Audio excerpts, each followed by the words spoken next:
So thank you all for being here tonight and joining us for this webinar sponsored by AAEM Section Leadership Committee. Section Leadership, what's in it for me? So the webinar is being recorded. It'll be available for viewing on the AAEM webpage. The panelists joining us today represent all 6 of AAEM sections, so critical care, EMS, emergency ultrasound, justice, equity, diversity, and inclusion, or JEDI, young physicians, and women in emergency medicine. My name is Kara Cantor. I'm an emergency physician at Cooley Dickinson Hospital in Northampton, Massachusetts. I'm currently the chair of the newly formed Section Leadership Committee. I'm also serving as the immediate past chair for the Young Physicians Section, or YPS, and I'm on the council for the Emergency Ultrasound Section currently. I will start by asking each of the panelists to introduce themselves and the section they're representing. So let's start with, as well as your role in the section and a little bit about how you got involved in AAEM section leadership. So let's go alphabetical, starting with critical care. Dr. Wan. Hi, I'm Elias Wan. I'm currently the chair-elect for the critical care medicine section. I work in Maimonides Medical Center in Brooklyn. I'm an intensivist in the cardiothoracic ICU and per diem in the ED. I was also previously secretary and finance chair, as well as a counselor for 2 terms for the section as well. I got involved initially just being interested in wanting to join the section, and started attending their meetings and just got roped in. Thank you. Next would be EMS, Dr. Everett. Hey, I'm Brian Everett. I'm from San Antonio, Texas. I'm out here at the University of Texas Health San Antonio. I'm one of the clinical professors out here, assistant. I can't remember if I'm associate or assistant. I can't keep it straight. But I'm also a medical director with Bexar County EMS as part of my other roles here in San Antonio. So I got started with the section when we kind of first formed. We are a new section. We've been trying to grow as a section and develop what differentiates us from other EMS groups. We've kind of found our role in kind of helping professional development, and that's where we're moving next. So right now I'm the chair-elect, and I would look forward to having more people join us. Awesome, thank you. Ultrasound is next. Dr. Bhatnagar. Hi, I'm Neha Bhatnagar. I'm chair-elect of the emergency ultrasound section. I'm faculty and the ultrasound director at the Jefferson, New Jersey Emergency Medicine Residency in South Jersey. I have been in multiple different positions in this group, and I'll expand more on that in a bit. And we're excited to recruit more people. Thank you. Next is JEDI. So we can start with Dr. Smith, and I see Dr. Brown is also now on the line. Hi, everyone. Nice to meet everyone virtually. My name is Kristen Smith, and I am currently the finance chair and secretary for the Justice, Equity, Diversity, and Inclusion section. You'll be hearing from some other leaders, obviously Chair-elect Brown. A little about me: I am a clinical assistant professor at the Hospital of the University of Pennsylvania in Philadelphia, PA. And how I got involved in AAEM really was through Lois Swisher. I think if anyone has met her, she is a powerhouse and such an amazing connector and really a sponsor. So I originally got involved in the Women in Emergency Medicine section. And then when the JEDI section had some openings, I also became involved with JEDI. So there are so many opportunities, and really that is one great reason to join AAEM, is that you meet so many wonderful people who really can be instrumental in your career. Awesome, thank you. And Dr. Brown? also representing JEDI. Yes, hello everybody. My name's Cortland and I am the chair-elect of JEDI, and I'm really excited for this upcoming year. I got into AAEM kind of in a weird way. So wrote a paper with our current chair as well as several other members. And then we gave a lecture during scientific assembly and kind of just got pulled in that way. There was all the momentum with creating the JEDI section. We're relatively new, and so that's exciting. We were kind of, paving it from the beginning, creating exactly what we wanted it to look like. And I think similar to what Dr. Smith said, one of the main benefits is just meeting so many different mentors, and there's so many different individuals at different stages in their careers and at different career pathways, academic, community. So it's just been great having all of those resources and everybody just kind of supporting you and standing behind you. Thank you. Next is Women in Emergency Medicine, Dr. Goodrich. Hi, everybody. I'm Danielle Goodrich. I'm an attending physician at Los Angeles Medical Center and a clinical instructor with the Kaiser School of Medicine in Los Angeles, California. I'm currently the chair-elect for the Women in EM section, and I've served various roles in various sections over the years. My last few years, I've been a counselor with the Women in EM section prior to becoming chair-elect. And before that, I was a chair of the YPS section. And I got involved after residency with YPS, looking for my way, kind of navigating the EM world, and then found a home in Women in EM. So lots of different opportunities. Thank you. And last but not least, young physicians, Dr. Qureshi. Thank you. Sorry guys, camera's off. Ended up having to pick a last minute shift up, so literally driving home and was like, don't want to probably FaceTime and be a part of conversation at the same time. So anyhow, my name is Moise. For those of you that don't know me though, I've been part of AAEM probably for almost 8 years now. Started as a medical student and then served on that council and served on the YPS and RSA council, then served on YPS council, and now I'm chair-elect. And I'm here in Dallas, Texas. I'm the medical director for one of the freestandings here, and then also faculty at Baylor Scott and White. And I also did an MBA while I was in residency, and I did a fellowship in disaster medicine at BI in Boston.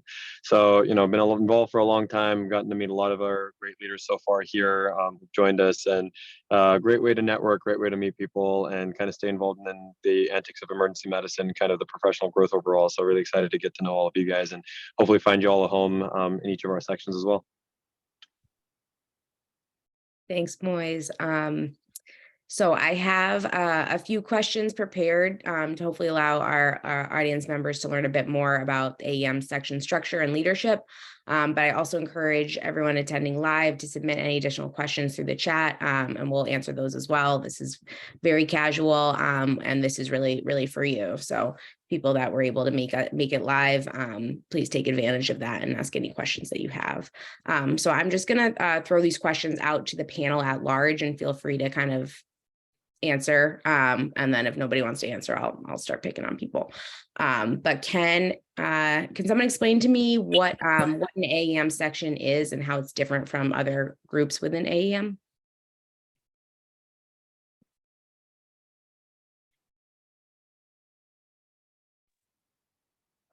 At least from my standpoint, the section gives like a specific interest to a specific niche kind of in our specialty.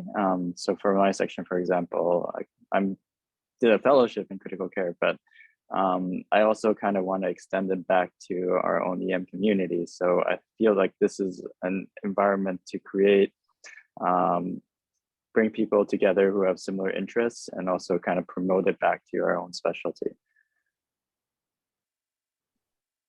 Thanks. I would say, anybody else? It also gives you an opportunity to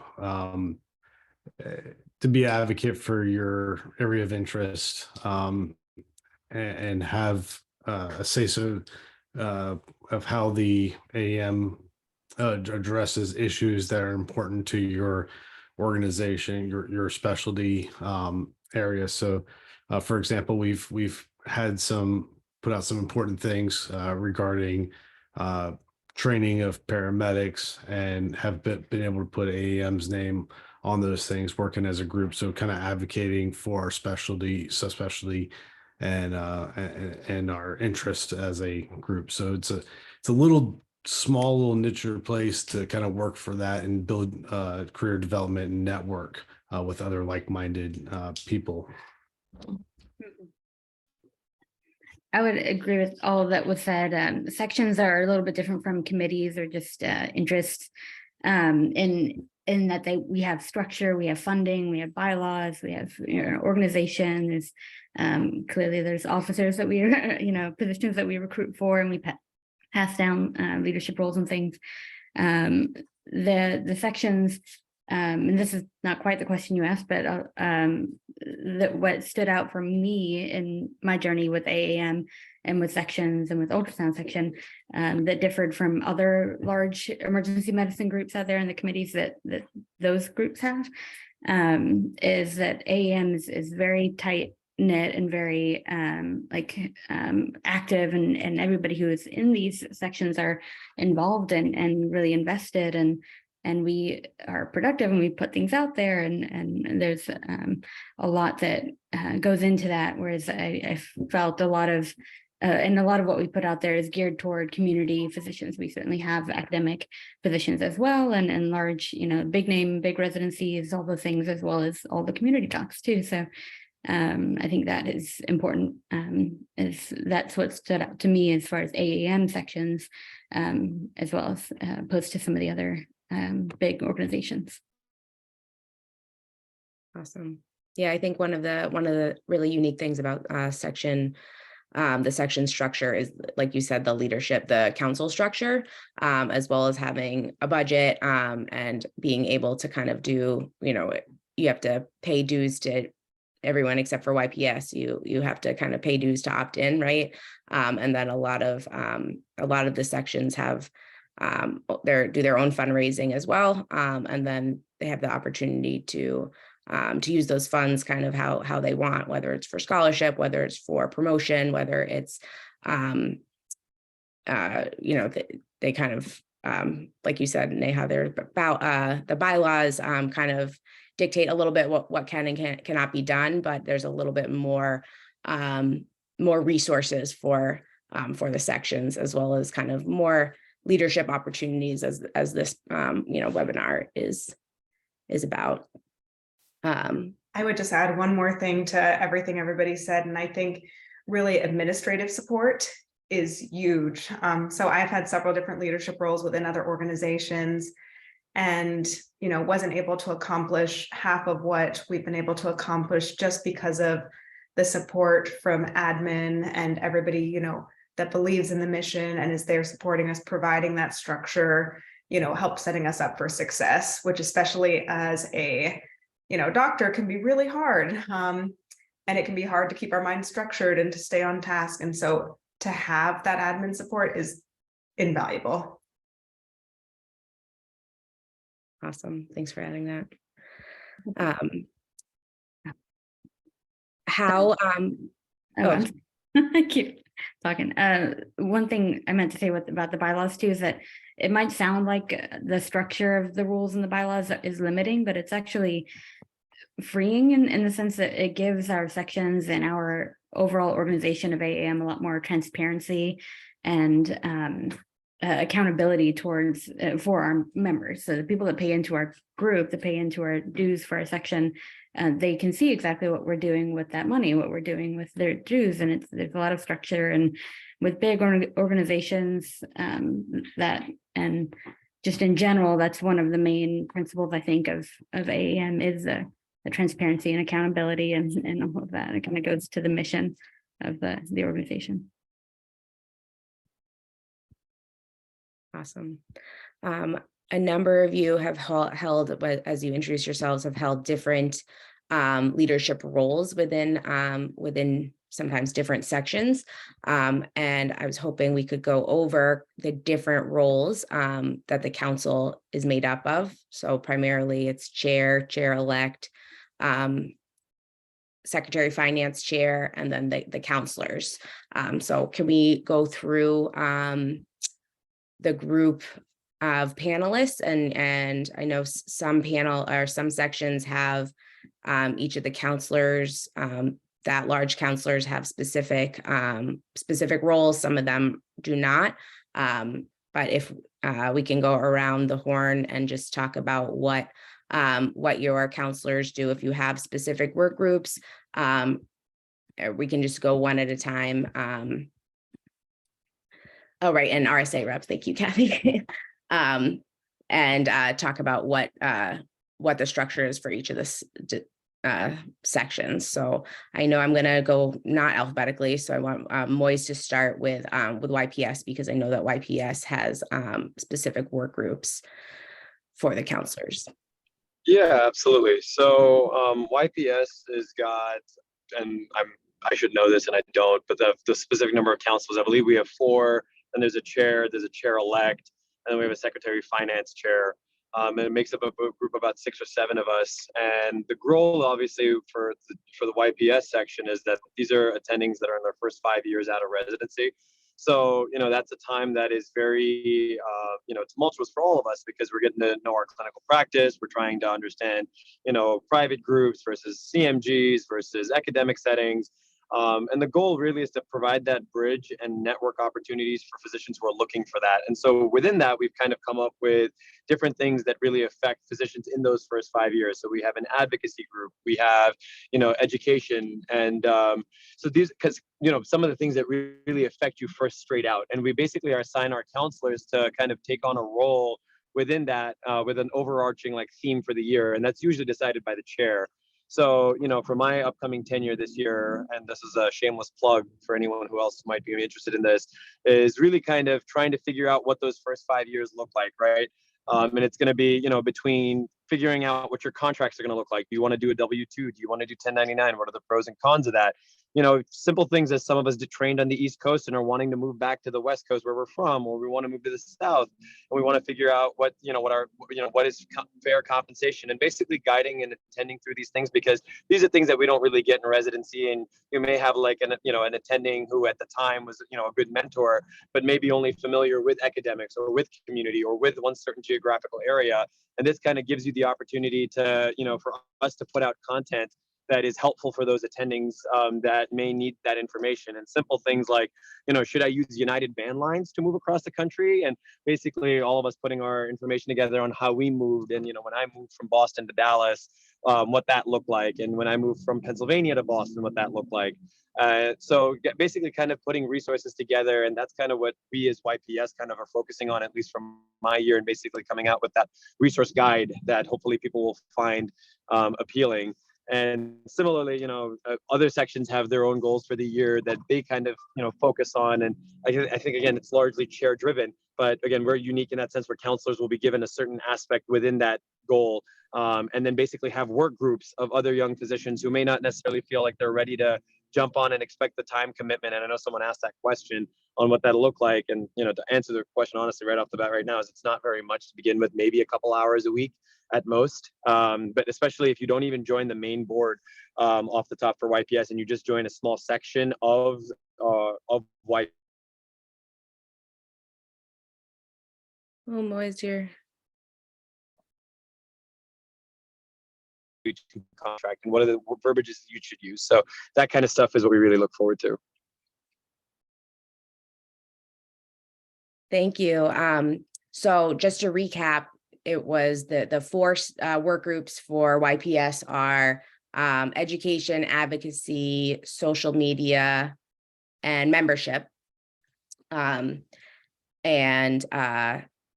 why don't we do the women's section next, and we can add and I'd like to add how often your section is meeting as a council. So I believe for YPS, it's every other month. And why don't we talk about what the women in EM are doing?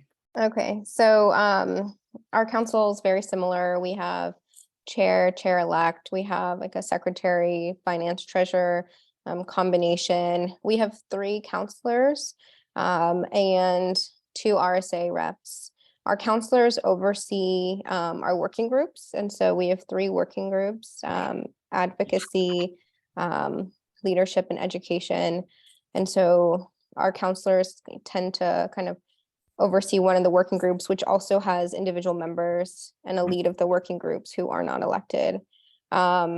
They all kind of work together on various projects. In terms of time commitment, it depends on how active you are, but we do have meetings every other month, and then we do try to put out various webinars for each kind of the subgroups or projects that we're doing. So at minimum every other month for about an hour, and then in between time, depending upon how involved you are and what projects you take on, maybe a couple hours in between there.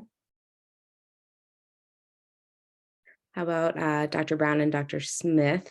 So I'd love to hear a little bit about specifically the Secretary of Finance position and what Dr. Smith is doing. And then Dr. Brown, you can talk about the overall structure and ongoing projects kind of thing. Whoever wants to start, sorry. So I guess I'll start. So I am the finance chair and secretary for JEDI. So in that role, I'm sure it's similar for every single one of the sections. So in the role, you really work with Kathy or whoever is the administrative lead working with your section to make sure that all of your members get the meeting minutes and the meeting agenda and those types of things. You also review the financial report and present that during your section meetings, what is extremely helpful. And Kathy is amazing because I'm not actually preparing the financial reports, I'm just reporting it to the section. So I think that's important to know. I think when I first started the position, I was concerned like, oh my gosh, I'm going to have to, go through all of these financials. And that is not the case. You really just kind of keep a handle on everything, but you present it to the rest of the group so everyone stays up to date. Financially as well, you do kind of serve as a leader for any fundraising efforts that your section is involved in. For example, JEDI is rolling out a t-shirt that will be available for purchase. So that does take some time, obviously, depending on what merchandise you decide to sell or what fundraising activities you decide to do. That can be more or less time intensive.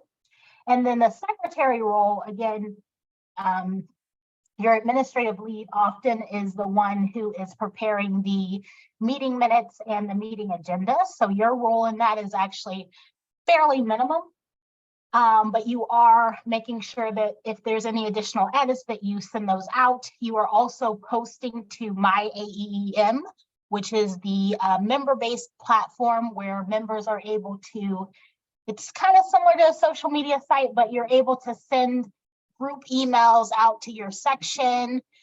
You can get conversations started, so you do have to keep that up to date as well. But I would estimate, we meet monthly, and then maybe I spend 2 to 3 hours. It depends on what's going on. Obviously, as you're rolling out fundraising activities, it's going to be a little bit more, but if you're not, then it's a little bit less. Thank you. Dr. Brown. Perfect. So I'll just talk a little bit more about our work groups. So our counselors are set up similar to the other sections. So our counselors are generally leads on the work groups. We have had a little bit more of a fluid structure in terms of our work groups. And so it's going to be a little bit more structured next year because I really want the counselors to do what they're passionate about and really, really take charge. Like, this is your project. We have the support behind you.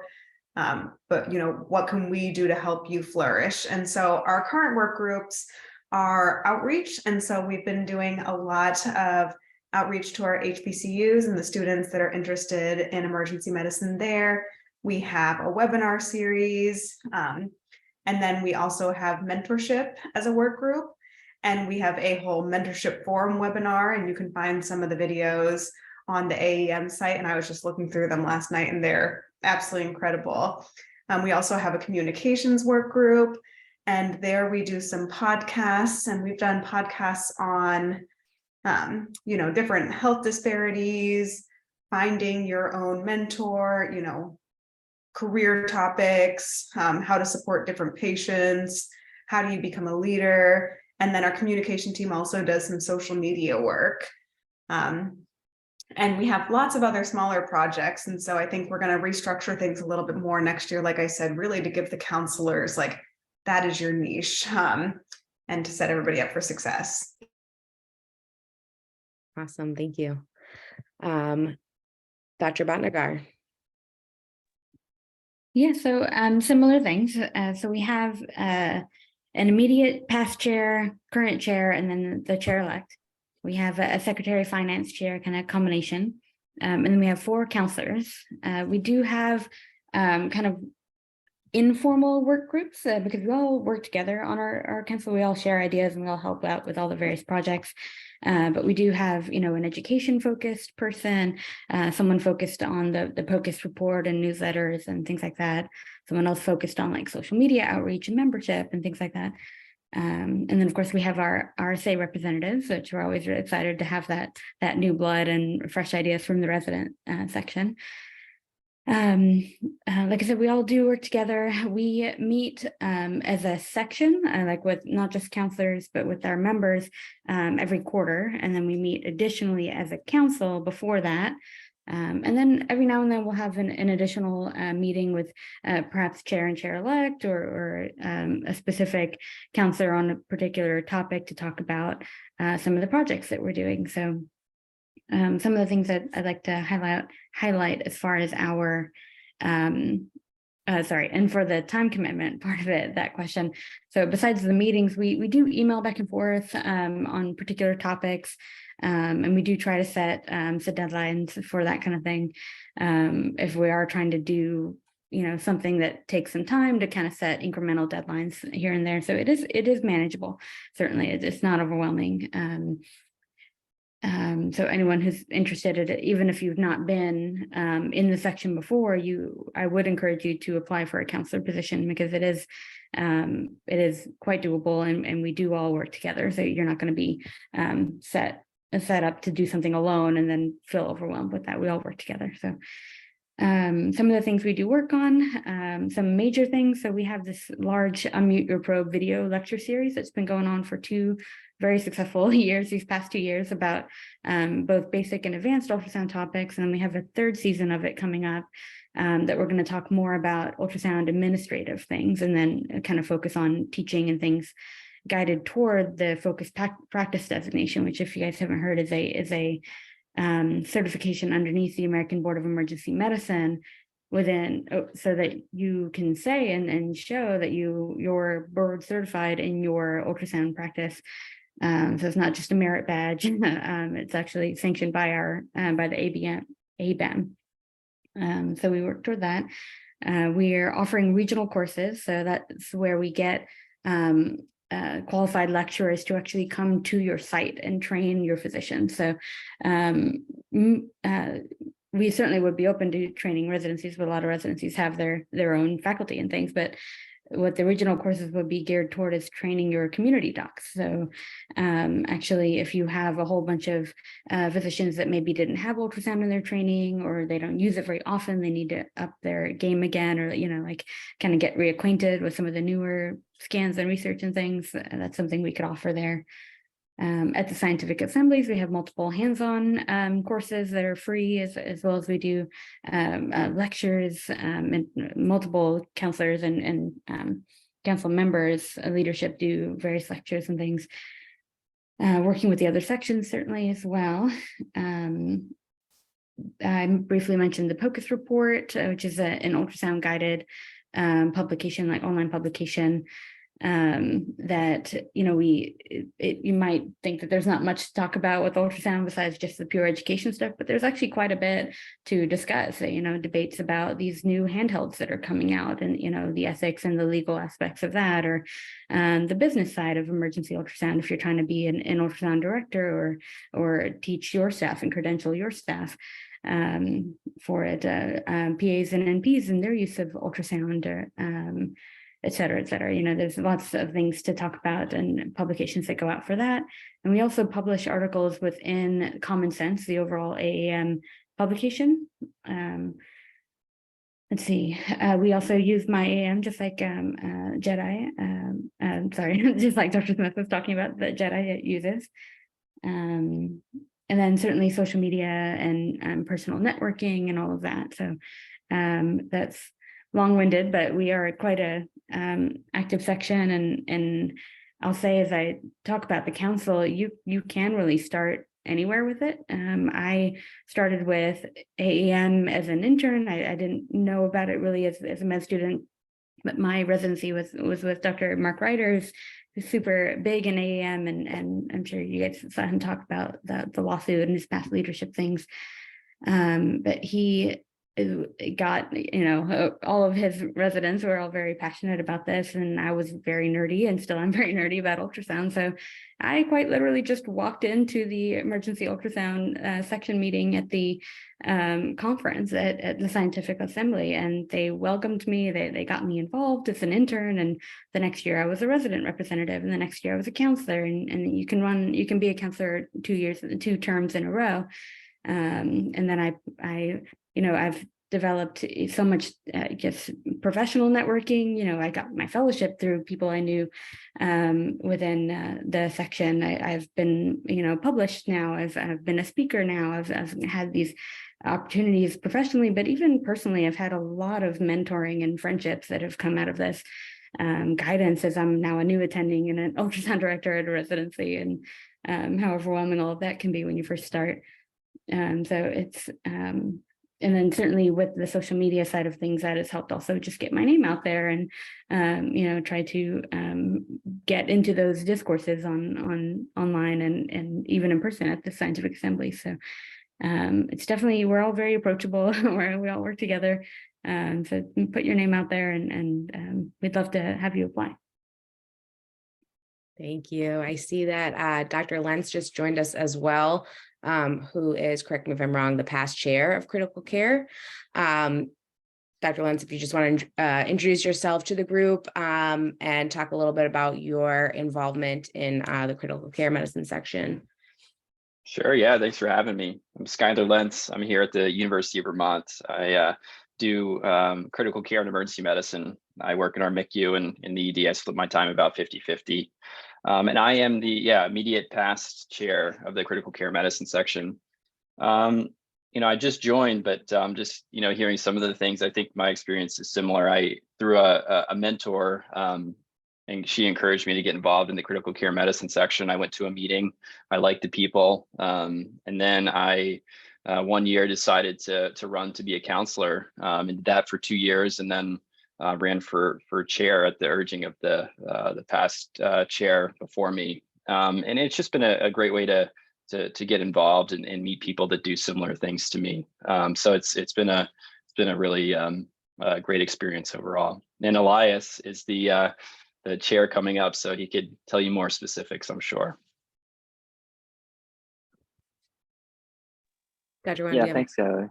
Yeah, I echo what Skylar. I had a similar pathway. I had a mentor just encouraged me to join the section. I went to the meeting.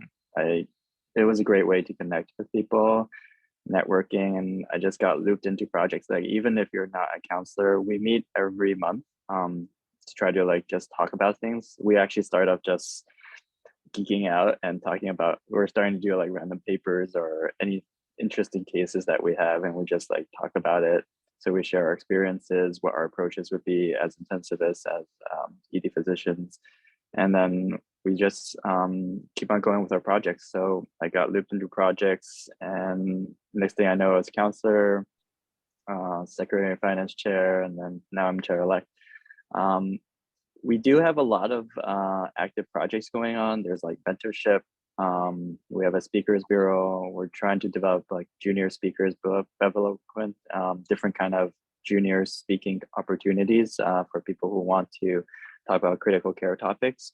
And there's definitely a lot more other projects down the pipeline. Hopefully this coming year, as I become the chair, we're going to develop some more probably outreach to just kind of reach out to our community and just garner the more interest in critical care, even if you use it and you don't do a fellowship. That's something we want you to actively be able to incorporate in your practice, or just be able to educate. And there's certain ways that people might do upstairs and you might not be aware of it, but it might help you in your practice as well. So there's a lot of things that we want people to get involved in, and we definitely encourage you to come join. Even if you don't want to be a counselor, at least we welcome you even as a member, just to help out in these projects. And I echo everyone else's comment that you're never alone in these projects. There's always support. Kathy is definitely one of big support. She's always there to guide us too.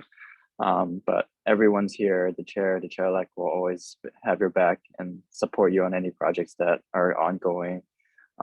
As a Secretary of Finance chair, they're also doing like Common Sense and newsletters. So you can have chances to just even publish in the critical care medicine section for the Common Sense as well.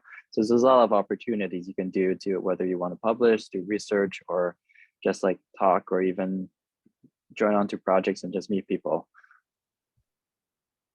Thank you. And Dr. Everett, EMS. Yeah, finally. So I think it's something where I don't know if it's been mentioned. I didn't quite catch anything, but the way we have it structured with the chair-elect process really allows you as a leader to kind of grow into that position. You come in, you kind of don't really know what's going on. You get to spend a year kind of learning and thinking about how your year as a chair is going to be, and where you can move the section forward. So it's a really good design in that process, allows for good mentorship. So if you're thinking about either kind of moving up from a counselor position, or maybe you just want to dive right in, it's a really good way to do it. And like everybody's saying, how they leads you through, gets you hooked, kind of make sure you're doing what you're supposed to be doing. And then there's really good opportunities. One thing we've been doing in emergency EMS has been trying to build a foundation and then start building from that foundation. So this year we started a webinar, and that was kind of the project that I took on as chair-elect. So we've gotten that off the ground rolling. Where we're kind of moving next year is trying to what some of the other sections have been doing, with having our counselors do kind of specific areas of development and production of value for our members. I think an important thing to always say, just like echoing critical care, ultrasound, is we're open to everybody. You guys interact with EMS every single day. We really would love to have more input. We did worked with Jedi recently, and it was a fantastic process with Dr. Brown there, and we really appreciated that, being able to come together and make some meaningful recommendations for our specialty and subspecialty, and continuing those processes in the future. So, like I said, please feel free to join. Feel free to come by. We meet every other month right now. We're probably going to change that because we never finish our agenda. There's always great conversation, great insight. It's really great to have people representing all over the United States, different EMS systems, different hospital systems, and how they are taking care of patients, and thinking about the innovation that is happening to bring those patients to your front door, or treat them and help them out pre-hospital. So,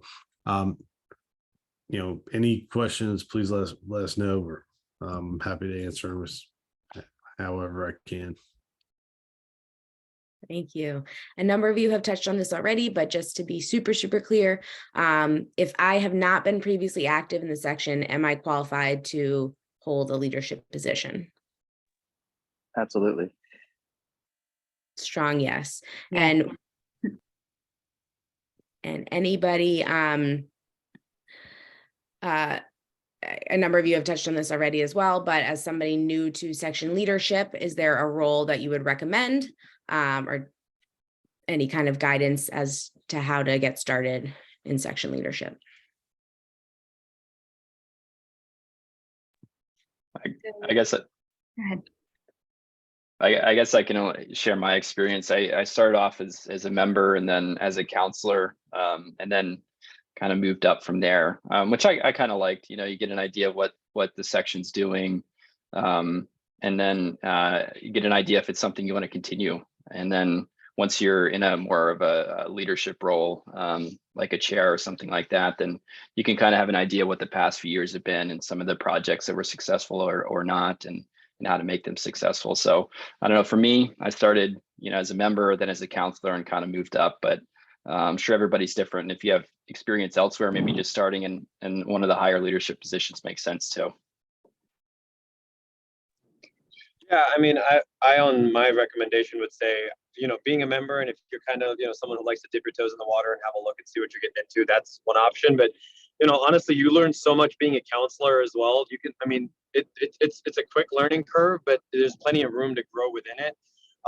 Again, you know, when we look at, you know, me being a business guy, your ROI, your return on investment here. I mean, if you jump in and be a counselor, you know, it's something that you can add to your resume if it's something from an academic perspective, and that's kind of the, you know, direction you're trying to go. B, it gives you the opportunity to, you know, have some value for what you're showing rather than just being a member. And then C, it gives you some accountability, right? It gives you that responsibility. And one thing that we always touched on when I was in the Medical Student Council and in RSA was that what makes AAEM different than SAEM and ASAP and, you know, any of the other organizations is just the fact that our trajectory to, you know, overall overarching leadership and the actual AAEM board is relatively quick, right? You know, you can really hop, skip, and jump and get there and really be a part of meaningful impact. That I think most of us really want. I mean, you don't do this. I mean, you might do this because you think it's fun, and especially for some of the other sections, you know, if it's a passion of yours, by all means, and that's something that you're gonna, you know, you're gonna run with it regardless because it's what you enjoy. But if it's more of like, hey, I really want to be able to impact certain aspects of emergency medicine, I don't like how certain things are being done, you know, whether it's contract management groups, whether it's the trends of the way certain staffing ratios are being done, or what hours look like, or mid-level stuff. Those are all things that we take really, really seriously, and it's what I kind of, we signed up for this without necessarily not knowing all the facts, and maybe at the time, especially there was that transition, you know, that paper came out about the workforce study and whatnot. You know, these are all things that are going to affect us in our primes of our careers. You know, people who have kind of phased out, or, you know, in the last 5 or 10 years of their careers, it doesn't affect them as much. But for us, it really is much more meaningful because someone like myself, I've got 20, 25 years. Similarly to all of us, right? I mean, Kara, Danielle, I've known these guys when, you know, Danielle was, I was, I think, RSA rep when Danielle was, you know, YPS president. And we, you know, we sat on councils and committees together. And, you know, again, you build networking with that. Like, I know that I can call any of these guys anytime. I've got friends and family on East Coast now, that, or East and West Coast, and basically wherever. But also being involved in a leadership position, you interact with the other leaders. And I'm so grateful that no one's ever had an air about them that was like, don't talk to me. You know, you have to, you know, jump through X number of hoops and be at a city level and a state level, and then your chapter level, you know, your state chapter, before you're able to even talk to anyone that has any real impact. And over here, right off the bat, will help you become a counselor, will help you become a leader eventually. You know, all of us want to transition one way or the other and kind of help find that next group of leaders who want to take over, which is why we're spending this Tuesday night with you guys, right? I mean, that's what we're really wanting to do, is find people who are just as excited as we were at one point and continue to help motivate us to even do more. You know, it's at the point where, for me, from YPS, you know, do I want to serve on the AAEM board? Do I want to serve as, you know, the director of YPS at some point? There's always rooms to grow, and you know, being a part of the scientific assembly and all coming together and getting to meet each other at that point as well is a really gratifying experience. So those are the things that I would really harp on. So I wouldn't be discouraged at all if you've never been a part of the leadership. Just jump in and be a counselor off the bat, and, you know, become secretary, treasurer, and learn the job as you're going through it. And it might be a little bit more work, but hey, higher risk, higher reward kind of deal. I would said. definitely agree with that. I put this in the chat, but I had pretty much no AAEM experience. Did not know what a section was, didn't know what a committee was, didn't know any of that until starting my chair-elect year. And I think there's just so much support, particularly within the sections, that I would just say, you know, for Jedi and a lot of the other sections, just kind of shoot for wherever your passion is and wherever you feel like your strengths are going to be best fit.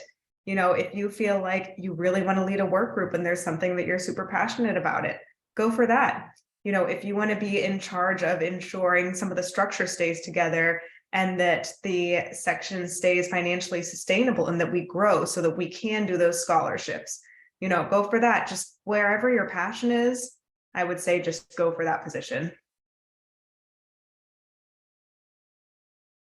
I'm going to echo on that and say that, you know, if there's something that you're interested in, like, you know, for women in EM, you don't need to have any sort of qualifications, like just jump into it. If you just want to get your feet wet, like a working group might be a better place for you. You can focus on a particular project. But if you're interested in more, counselor, if you're interested in fundraising and finance, you know, secretary treasurer would be a good place. So we're open to everybody and would love, you know, any involvement that you're interested in giving. Let's talk I a echo little that too. Just to plug this, sometimes like a lot of projects come out when people are interested in certain topics, and we're open to different ideas, and you can grow that into your own project as a member helping out, and then into a counselor. And even if you develop, you can go from chair-elect to like kind of further that project as well. So you can actually see it from starting to like maturation. Thank you. I wanted to switch gears slightly and talk a little bit about the nomination and election process. So some dates to keep in mind. The nomination portal is open as of January 3rd, and it will close on February 23rd.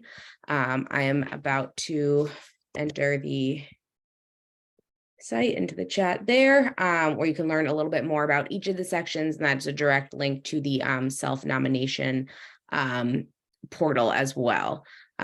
So how can somebody walk me through the nomination and election process? Can I nominate myself for a leadership role? How does that work? You can definitely nominate yourself. Just go to the website section you're interested, fill in the boxes and put your name in the hat. I mean, for our section, if there's no contenders, you're automatically elected. Sometimes if their current council members, chairs, or recommend you, they can also recommend you to apply, and then you'll get a link from Kathy probably to submit your application, and you just fill out similarly and put your name in the hat. Can you apply to, can you run for more than one section? Can you run for more than one position within a section? Yeah, I think you can run for more than one section, and you can run for one or more positions, but probably you won't be able to do both if within a section, probably. That's correct. And we touched on this a little as well, kind of here and there, but what are the expectations of a section council member?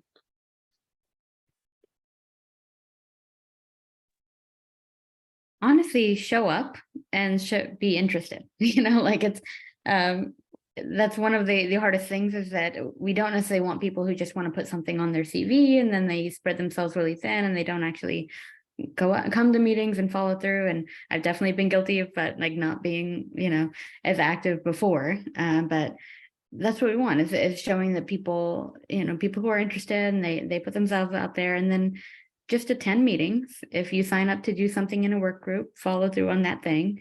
But we're not asking you to, you know, build Rome in this year, you know, this upcoming year for your first leadership gig.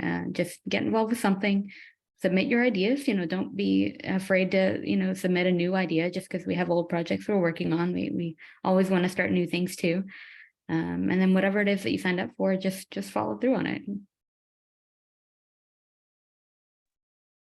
And the nice thing is they give you a whole handout with all the requirements and expectations and bylaws and principles. So you got lots of resources, lots of help. You're not just kind of thrown into it. There's a lot of guidance, and they know how to work with physicians. I'll tell you right now, they have a lot of patience for us. And again, most sections meet every other month or monthly, virtually. Are you expected to attend every single meeting? We know like everyone's busy. It's almost impossible to attend every meeting.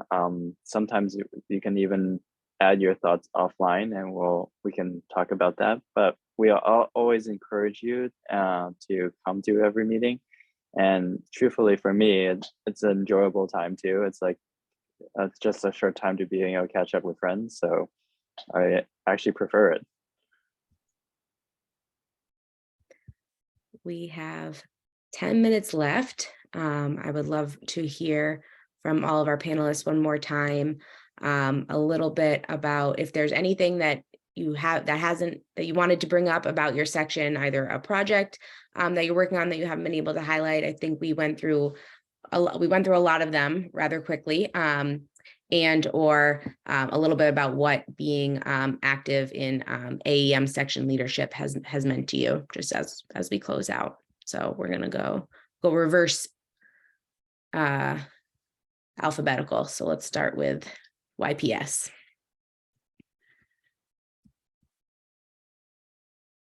Moise, you still with us? Yeah, sorry, trying to click buttons and drive still doesn't help. No, I mean, for me, I think I highlighted it already. I'm not going to beat a dead horse, but it's been an honor to work with each and every single one of you guys in so many different capacities, and work with the different, between Kathy and Madeline, and kind of everyone has really come together and given me a sense of purpose outside of my day to day. It's given a group of friends and network that, it's helpful for jobs, it's helpful for professional growth, it's helpful for personal growth. And it's something that I really recommend if it's one of those things where you're not necessarily sure that once we move out of residency, you share the trenches with those people and you kind of have those people around you. But after that, you kind of fall into this day job where you're like, I show up to shift and I walk out. A lot of us work in single, coverage places where you don't really have a colleague on shift to kind of shoot the shit with, or just have that interaction with that we kind of crave, training. So, all I can say is if it's something that you're looking forward to, or you're looking to make an impact, or you've got things that have ticked you off, this is a time to really show for it and know that your efforts here will really be highly regarded, because we are smaller than anyone else in this, in the field in that aspect.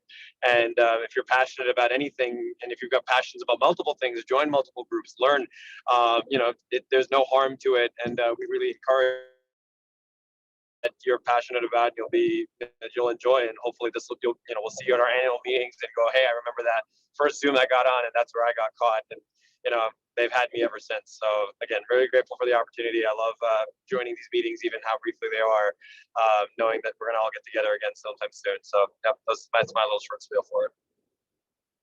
Thank you. All right, Dr. Goodrich. So I will just briefly talk about a couple of our programs that we do, but I want to first say that we are the Women in EM section, but we are open for everybody. So we encourage anyone who's interested, and we really offer a lot for different types of people who are interested in various things. So through our work groups, we've created the EM Bound Osteopathic Student Series to help guide and mentor osteopathic students. We have our international medical grad student webinars to help and work with our international grads or students who are interested in EM.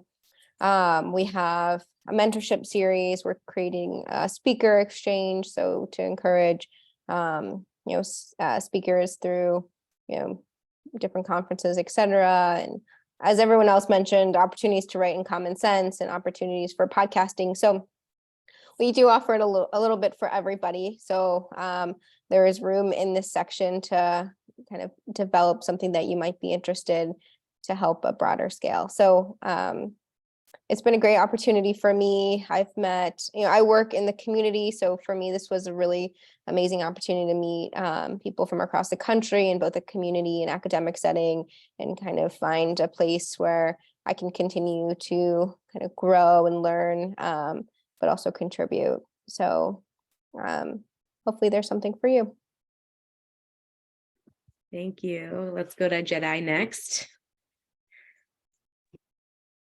I feel like everything's already been said. I kind of echo everything that everybody said. I'm just really happy to have this community and have the structure behind, everybody shares a similar mission, but we all come from such unique backgrounds and different niches. And so it's really great just working together to accomplish all of our goals. Came in knowing nothing about AAEM and feel, as prepared as I can be to enter this role. So definitely, I would say, just go for it. The application's super short.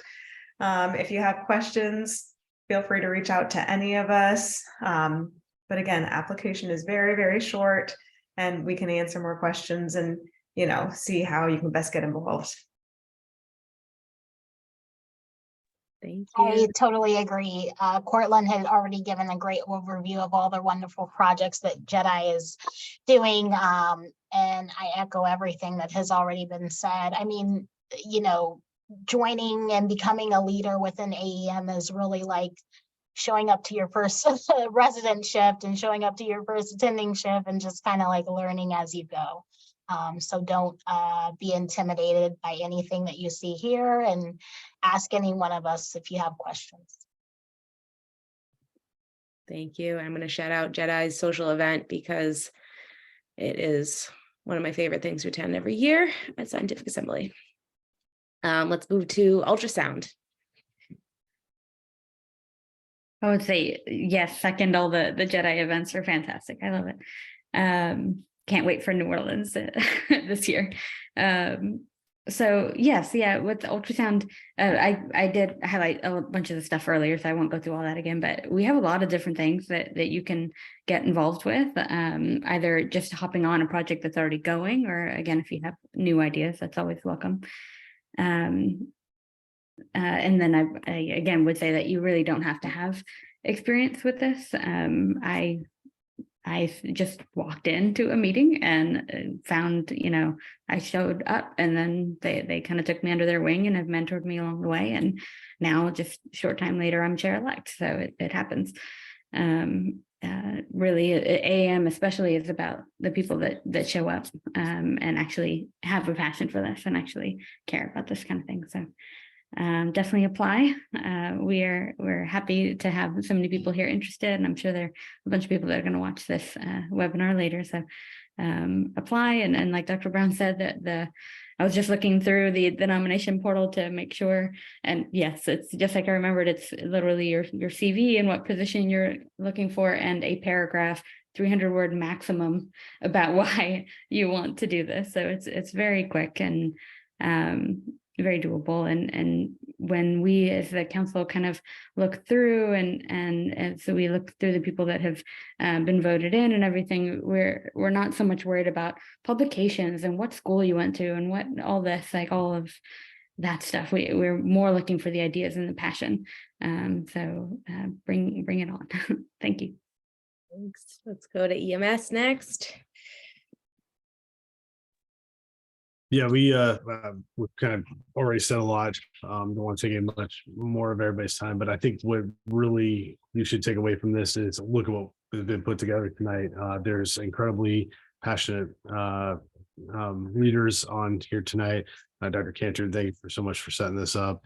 And Kathy proves our support that we have as section leaders and groups. This should show you that there's great opportunities, incredible networking capabilities, lots of good ideas, and things that we're going to change the practice of emergency medicine as a group. And we want you to be a part of it.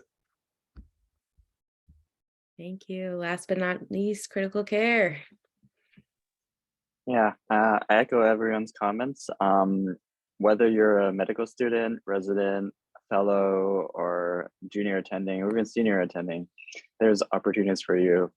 We have a lot of projects from our standpoint, up from RSA, from the pathway to critical care up to junior speakers and other bigger projects. So if you're interested in critical care, join our meeting. We meet every first Thursday, so we still have one before the deadline. So if you want to just come join us, talk with us, reach out to any of us if you have questions, and any other section as well. Like I feel like any of sections welcome you guys. We just want you guys to be involved, and we just want you guys to be a part of something bigger, and just choose what you want and just put your name in the hat.